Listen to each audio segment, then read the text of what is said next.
Oke coy, jumpa lagi dengan Backend Magang. Stay humble dan tetap semangat untuk terus belajar layaknya anak magang. Oke, jadi kita kembali lagi di membuat simple e-wallet menggunakan Go ini ya. Dan ini kita udah masuk di part yang terakhir, yaitu unit testing.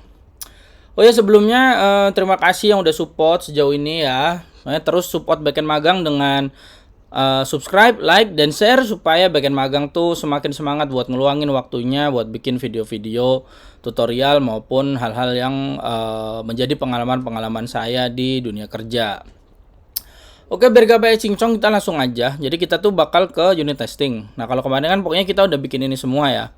Ada pengguna baru, bla bla bla, sampai ke yang end transaction itu. Jadi kita udah sampai ke yang case ini kemarin ya di video sebelumnya yang di part 4. Nah, ini di part yang ini nih kita bakal bahas unit testingnya gitu. Nah, untuk unit testingnya ini sebenarnya kan kita ada banyak API ya berarti dari kemarin ya.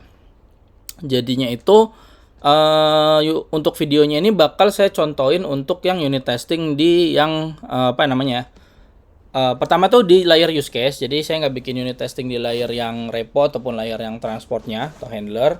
Itu nanti bisa jadi challenge buat kalian belajar. Jadi sini saya bakal contohin untuk yang di layer use case-nya aja gitu. Nah, di layer use case-nya pun ini biar video nggak panjang-panjang banget, saya bakal fokus ke use case yang isinya banyak nih, yang bagian transaction aja gitu ya. Nanti karena yang lain itu bisa dipelajari lah karena kurang lebih sama dan lebih mudah karena di sini nih case yang paling ribet gitu. Jadi kita kesini aja.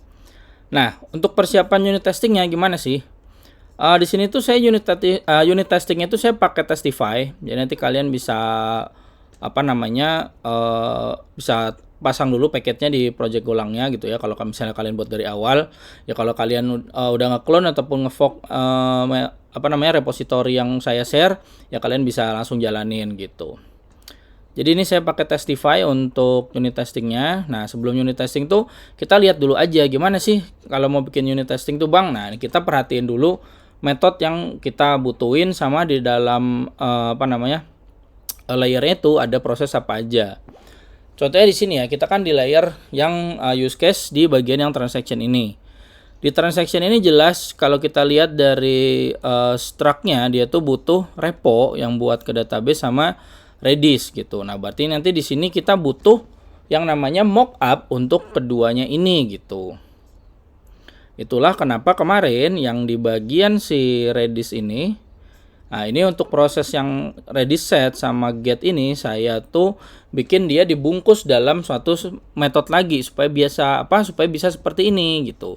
Jadi ditaruh dalam interface yang nantinya berarti kita bisa nge-mockup si package ini gitu. Nah, berarti gimana contohnya tuh Bang ya, kita buat di sini. Jadi di sini saya udah ada ya direktori untuk mockup. Ini saya udah udah pisah-pisahin. Nah, contohnya nih yang di bagian Redis. Nah, di sini kan kita nge-mockup si Redis ya, metode-metodenya tadi. Jadi kalau ini cuma namanya aja, sebenarnya bebas isi namanya apa, cuma ya biar merepresentasikan ya solusinya mock Redis gitu kan. Dan ini instance-nya, lalu kita define dia itu emang mock Redis itu ya dari si service Redis interface ini gitu, yang ini tadi yang bakal di mockup gitu kan. Nah, kalau kita kembali ke sini ke si paket Redis yang udah kita buat itu, di sini kan kelihatan kalau method set itu dia butuh argumen param itu ada konteks, key dengan tipe data string, terus value dengan tipe data interface, dan time duration-nya. Terus yang dikeluarkan adalah error gitu ya. Nah, kalau yang get data dia butuh konteks, key-nya, nanti dia keluarin datanya berupa string dan error seperti ini. Nah, berarti mockup-nya ya kita ngikutin aja metode aslinya seperti apa. Intinya seperti itu saat kita membuat mockup. Mockup Redis ini tadi. Nah, contohnya ini yang set data ya. Set data tadi kan ini untuk argumen varamnya, lalu keluarannya ada error. Nah, di sini dengan Testify itu sebenarnya kita tinggal panggil gini aja. Jadi untuk argumen itu kita call pakai mcall ini nanti bisa dibaca ya call ini buat apa sih. Ini saya sorot dikit ya, nanti kalian bisa belajar lebih lanjut nih buat challenge juga ya. Nah, terus untuk keluarannya itu sebenarnya kita tinggal ngecek aja. Kalau ini kan dia cuma ada satu keluaran, berarti ya 0 doang gini. Jadi dia cuma yang pertama gitu. Arguments get 0. Nanti kalian bisa baca lagi ini buat apa gitu ya. Nah, kalau dia keluarannya error dan oke, ya udah, berarti ini selesai mockupnya seperti ini. Nah, kalau yang get data kan tadi dia ada dua ini dan keluarnya juga dua nih, ada string sama error. Udah, sama seperti yang di atas, kita panggil si argumen paramnya, dimasukin ke sini ke mcalled ini. M ini dari mana ya? M ini dari ini, dari si mockRedis ini ya. mockRedis itu mana sih Bang? Ya ini dengan struk ini. Nah, ini mock ini juga dari testify gitu ya. Ini buat nge-mock up. Nah, di sini kan argumennya kita cek juga nih, karena ini ada dua nih, string dan error. Jadi kita cek benar nggak sih yang ke 0 itu string dan yang kedua itu error. Udah gitu aja untuk mockup. Nah, terus kalau kita lihat lagi di use case-nya tadi, di transaction ini, selain butuh Redis, dia butuh reponya. Nah, reponya kan juga sama, kita udah taruh dia dalam interface. Seperti ini. Jadi ada metode transfer, get top transaction by user, get overall top transaction gitu kan. Nah, ini gimana sih? Nah, kan ini kita udah taruh interface di sini. Nah, inilah gunanya interface itu. Jadi kita bisa nge-mock up si paket itu karena dengan interface ini layer-layer yang lain tuh nggak perlu tahu apa yang terjadi di dalam setiap metodenya itu. Nah, itu istilahnya apa ya? Kalau di OOP sering disebut. Nah, boleh tuh kalian inget-inget tuh apa istilah kayak gitu ya. Nah, ini ya udah ada interface-nya. Nah, ini kita bikin mockupnya. Jadi di sini transaction ini mockupnya. Sama kita buat pemanggilannya dari struct sampai kita buat instance-nya seperti ini dan kita define kalau si mock transaction repo itu merupakan dari repo transaction repository ini ya, dari interface yang ini. Ini kalau dengan begini supaya apa? Supaya nanti jelas kita harus buat semuanya. Karena kalau ada kurang satu metode nggak diimplementasiin di dalam sini, ini akan error gitu. Maka ini diperjelas seperti ini. Nah, ini seperti tadi transfer dia keluarnya cuma error, ya udah kita cek keluarnya itu yang pertama error apa enggak. Terus yang get top transaction by user dia ada berupa array get top transaction respond DTO, terus ada error. Ini sama, kita cukup cek aja yang ke 0 apa, yang ke 1 apa gitu ya.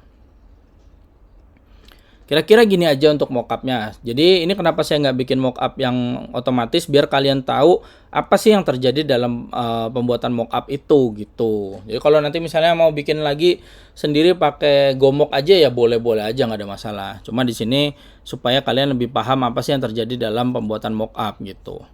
Nah, ketika mockupnya udah, berarti kan kita tinggal lihat lagi dari kebutuhan mockupnya, berarti dia repo sama Redis aja. Ya udah, kalau gitu kita tinggal siapin test case-nya gitu. Jadi ini kita bikin dalam paket yang sama, jadi masih paket transaction dan satu directory seperti ini. Kita bikin file lagi transaction test.go gitu. Nah, di sini yang mock tadi tuh kita panggilin satu-satu. Ini ada mock DTO juga Bang. Iya dong, kan di tadi butuh DTO. Jadi ini nggak saya jelasin biar jadi challenge ya. Intinya ada perlu mock DTO juga. Nah, di sini pemanggilan mock itu dia, jadi kita buat struct yang sama tadi yang kita bisa taruh mock untuk jadi propertinya. Nah, di sini ada lagi kita buat struct lagi untuk si use case listnya ini gitu loh. Dan dia tuh butuh suite dari ini. Ini suite ini juga dari testify suite. Buat apa testify suite-nya nih, kalian bisa baca sendiri ya nanti di dokumentasinya dia buat apa. Yang jelas sih dia itu buat storing sama retrieving lah dia gitu ya. Nah, setelah itu kita buat metode untuk setup testnya, di mana semua mockup tadi dan use case yang kita tes itu kita panggil di sini gitu, kita define di sini. Contohnya nih, mock DTO itu dari mana? Setelah dideklarasi di sini kan kita define, mock repo dari mana kita define, mock redis dari mana kita define, sampai ke use case-nya itu kita panggil si ininya, si instance-nya ini kita panggil ya. Nih, ini kan dia ada di sini. Nah, di sini yang kita panggil gitu. Nah, kalau udah, ini data-data dummy tinggal disiapin, terserah. Nah, untuk yang pertama, kita kan bakal masuk di line yang ini nih. Line yang transfer ini, metode yang pertama kita tes. Nah, transfer ini kan bisa kita lihat, dia itu return-nya tuh kalau nggak error ya berhasil kan gitu. Kalau berhasil ya error ini dia akan nil. Ya udah kita buat aja tesnya seperti itu. Jadi pertama adalah tes transfer sukses sama tes transfer yang fail.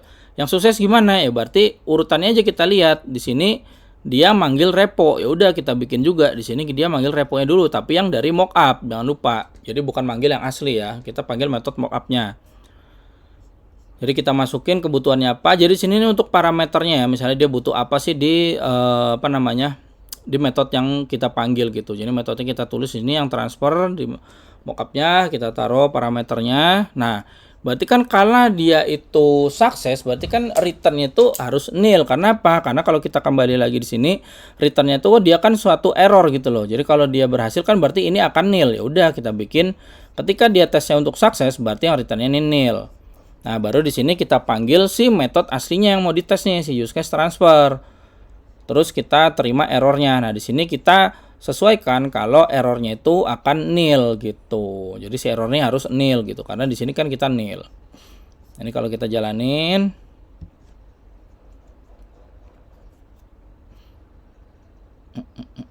Nah, ini dia udah oke ya.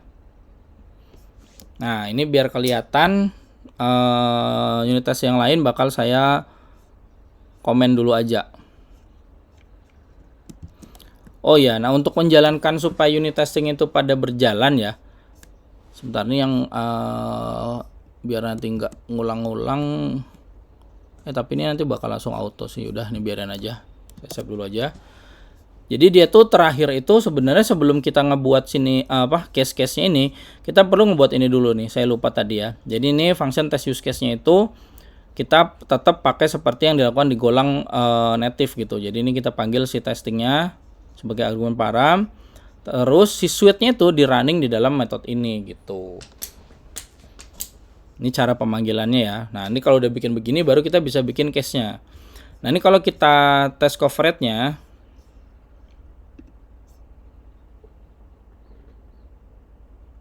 nah ini kelihatan ya baru 14%. Jadi yang lainnya lagi saya komen dulu. 14% itu berarti gimana Bang? Ya ini kita udah cover yang sini nih kalau dia berhasil. Nah kalau dia yang gagal gimana? Yang gagal ya kita tinggal bikin dia itu yang errornya aja. Jadi errornya kita panggil.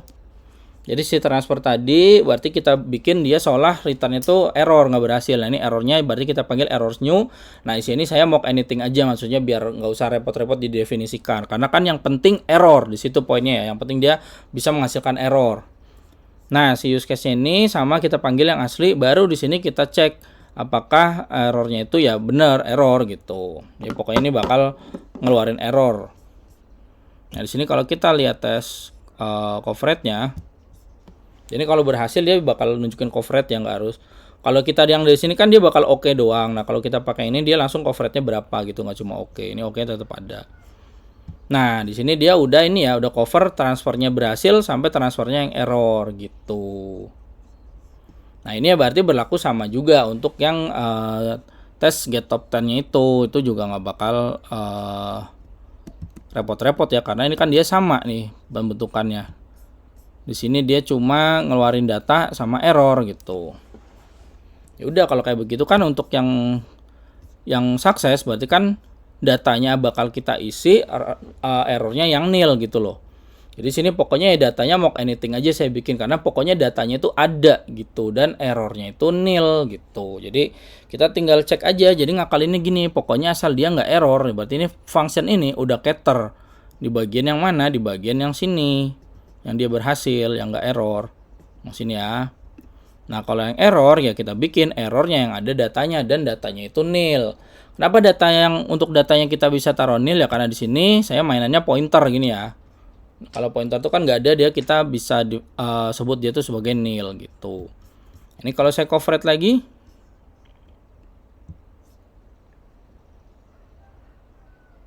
Nah ini udah naik ke 31%. Jadi ini udah cover semua nih ya, si transfer sama si get top transaction by user ini ya. Nah baru ini yang paling ribet ada yang di sini, get overall top transaction seperti ini ya. Kalau kita lihat di sini metodenya tuh ada apa aja kan? Pertama tuh dia saat masuk ke sini dia bakal ngecek data ke Redis dulu, dia ngambil. Kalau datanya ada di Redis dia keluarin langsung, dia langsung return. Sini ya, data from Redis ini dia return. Kalau dia data yang nggak ada di Redis, dia baru ngambil ke repo. Nah, habis ngambil ke repo, dia baru ngeset data itu lagi ke Redis supaya nanti proses selanjutnya itu bakal langsung ngambil data dari proses ini aja yang di Redis. Nah, dari situ kan kita tahu ya, dia ngambil data dari Redis, jadi dia cek data di Redis. Kalau ada dia return, kalau nggak ada dia ke repo. Setelah dari repo, dia nge-save data dulu ke Redis, baru di return datanya di akhir. Nah, itu alur codingnya yang perlu kita buat testingnya. Jadi, kenapa sih unit testing itu penting? Ya gini, supaya kalian itu ngerti abis ngoding apa gitu loh. Jadi, ngodingnya nggak asal-asalan, nggak spaghetti, dan tentunya testable gitu. Jadi, kalian benar-benar aware dan sadar coding apa yang kalian buat gitu. Nah, di sini kita mulai dari yang sini. Dari si Redis sukses. Redis sukses tuh gimana sih? Ya kita lihat aja lagi. Kalau sukses tuh kan berarti dia ngambil data ke Redis ini, ada datanya berhasil, ya nggak error, dan nanti ngeluarin data dari Redisnya itu langsung. Berarti kalau di situ kita lihat kan untuk repo ini nggak akan kepanggil gitu loh. Jadi kita nggak perlu panggil ini. Makanya di sini kita buat.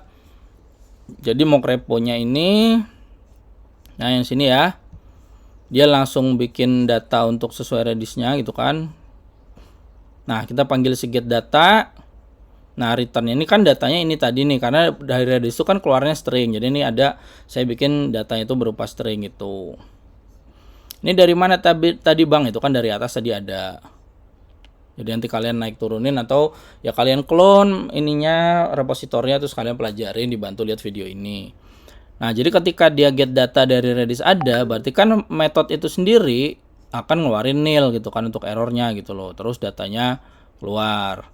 Nah, ini metode aslinya kita panggil. Metode aslinya kan juga sebenarnya dia ngeluarin dua nih, antara respon sama error. Nah, untuk responnya sebenarnya kita bisa akalin, kan kita nggak perlu pakai sebenarnya. Kita cuma mau ngecek data itu berhasil apa enggak nih dapat dari Redis. Yang berarti kalau itu berhasil dapat, ya harusnya si metode aslinya ini get overall top transaction itu nggak akan ngeluarin data di bagian error gitu loh. Errornya akan nil. Ya udah nih error kita baca, kita sesuaikan equal apa enggak gitu. Nah, ini kalau saya coverage,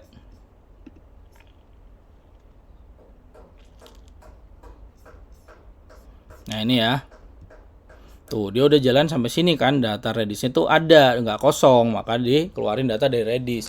Nah, ini kita udah coverage nih untuk pengambilan data dengan Redis sukses. Nah, yang kedua berarti kan dari Redis ini nggak sukses dong. Tapi kita bisa juga ya nggak usah langsung ke situ gitu ya. Ini kalau yang ini udah saya buat itu.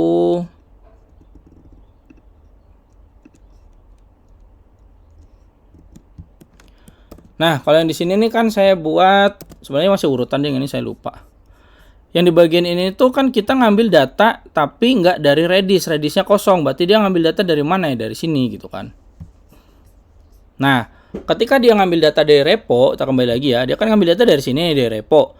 Berarti proses selanjutnya apa ya? Selanjutnya dia tuh ngeset data ke Redis seperti ini gitu loh. Baru dia benar-benar return. Ya udah, berarti kita panggil semua yang ada di situ. Mulai dari yang pertama itu manggil mock Redisnya dulu, yang si get data ini, tapi returnnya itu error karena kan datanya nggak ada di Redis ceritanya. Nah, karena di sini berhasil ngeluarin error, berarti datanya nggak ada di Redis, baru kita manggil mockup yang si reponya. Nah, untuk datanya itu kan berarti dari mockup ya, kita mock anything aja, yang penting isinya itu pokoknya ada data gitu, errornya nggak ada gitu kan, karena metode yang si overall transaction yang di repo itu kan dia ngeluarin data sama error, berarti kan errornya nil, datanya ya pokoknya ada gitu, mock anything aja. Nah, untuk selanjutnya berarti setelah itu kan kita ngelakuin set data. Nih kalau lihat lagi codingnya, di sini kan kita set data nih, habis dapat data dari sini kita set data dulu ke Redis. Ya udah, kita jalanin juga urutannya. Jadi kita set data, masukin konteksnya, key-nya yang dimasukin. Key-nya dari mana nih Bang Yuki nih? Nah, itu ingat-ingat lagi ya, tadi kita udah define key-nya global di atas gitu. Nah, terus time duration-nya kita masukin, dan harusnya set data ini return-nya tuh nil, karena dia kan returnnya itu error aja tuh, berarti ini berhasil ceritanya gitu. Nah, baru kita panggil nih metode aslinya dan kita sesuaiin aja, kalau error itu berarti harus nil seperti ini. Kalau dia nil berarti udah beres. Nah, ini kita coverage lagi.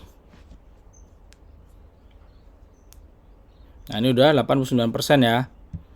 Jadi dia udah sampai ke sini nih, set data udah berhasil. Nah, tapi kalau lihat di kodenya ini, set datanya kan ada yang nggak berhasil gini nih. Sama yang dari sini juga ada yang nggak berhasil, ya kita bikin aja case-nya. Nah, yang pertama itu kita bakal handle yang ini dulu. Si test get overall fail. Berarti kan ini dia fail saat dia itu ngambil setelah dari Redis yang udah nggak ada juga. Jadi kan dia di sini nih. Redis dia nggak ada, berarti kan dia file yang dari Redis, yang bagian sini nggak ada juga. Nah, seperti itu. Jadi ini ya, get data dari mock Redisnya, berarti datanya itu kosong, terus errornya ada, kita bikin ada errornya. Nah, di bagian repo ini baru nih, dia juga masih nggak bisa ngembaliin data, nil. Yang berarti ya bagian errornya juga kita kasih error baru gini, error new mock anything ini kan. Nah, ini kita panggil ya, berarti nanti kita tinggal sesuaikan kalau errornya itu ini atau bukan, seperti itu. Jadi itu ada errornya lah, kenapa saya pakai mock anything aja. Nggak usah spesifik banget gitu. Yang penting unit testing itu cater untuk metodenya tuh udah semua teruji gitu. Ya kalau mau uji lebih mendalam nggak apa-apa. Cuma kalau ini yang saya tunjukkan itu adalah pengalaman di industri dimana kita harus cepat supaya tech debt ini nggak jadi supaya unit testing ini nggak jadi tech debt gitu loh ya, maksudnya nggak jadi utang nih buat developernya gitu. Nah, selanjutnya kalau lihat di sini kan tadi kita udah sampai yang anunya yang di sini tapi gagal ambil data kan. Nah, berarti kita bikin juga set datanya itu gagal gitu. Ini set datanya gagal. Jadi sama ya, get data tetap dibutuhkan, dipanggil, tapi dia akan ngeluarin error. Get overall transaction-nya itu dia datanya ada, terus errornya nggak ada gitu kan. Nah, tapi karena datanya ada, ini kenapa harus ada bang ya? Kan kalau kita lihat codingnya di sini, dia harus dapat data dulu nih dari yang repo ini. Jadi dia harus berhasil di sini untuk bisa ngebuat skenario kalau di sini terjadi gagal gitu. Nah, jadi ini ya, data dari ini udah ada. Nah, pokoknya ada datanya makanya dibikin mock anything, dan pokoknya errornya nil kan, seperti itu. Nah, baru nih di si mock yang Redis kita panggil yang set data, tapi kita bikin dia itu ya error returnnya gitu. Returnnya apa aja, pokoknya ada error. Nah, ini baru nih kita equal si errornya itu sama enggak gitu. Jadi seperti itu ya. Jadi ini kalau saya cover it,